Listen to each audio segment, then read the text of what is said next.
രാജ്യത്തേക്ക് മയക്കുമരുന്ന് കടത്തിയ കേസിൽ 4 വിദേശികളുടെയും ഒരു സ്വദേശിയുടെയും വധശിക്ഷ സൗദി അറേബ്യ നടപ്പിലാക്കി. മയക്കുമരുന്ന് കടത്ത് കേസിൽ ഒരു മാസത്തിനിടെ സ്വദേശികളും വിദേശികളുമായ 20 പേരാണ് സൗദിയിൽ വധശിക്ഷ ഏറ്റുവാങ്ങിയത്. വ്യത്യസ്ത കേസുകളിലായാണ് 5 പേരുടെ വധശിക്ഷ നടപ്പിലാക്കിയത്.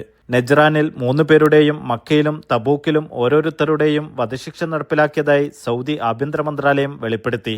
ഹെറോയിൻ കടത്തിയ കേസിൽ എത്യോപ്യൻ സ്വദേശികളായ ഖലീഫ ഹുസൈൻ അബ്ദുൽ ഖാദർ, അബ്ദുൽ നൂർ യാസിൻ ആദം, അബ്ദുള്ള ഒമർ ഇബ്രാഹിം എന്നിവർക്ക് നെജ്റാനിലും, സമാനമായ കേസിൽ പാകിസ്ഥാൻ പൗരനായ സാരംഗ് ബക്തിയാർ സെബിനെ മക്കയിലും വധശിക്ഷയ്ക്ക് വിധേയമാക്കി.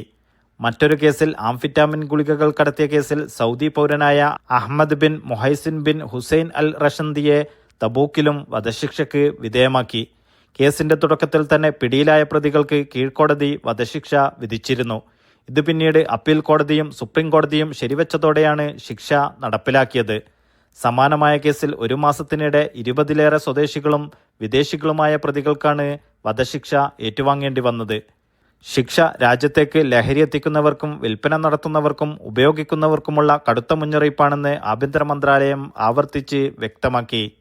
Naushad Rikkur, media 1, Dammam.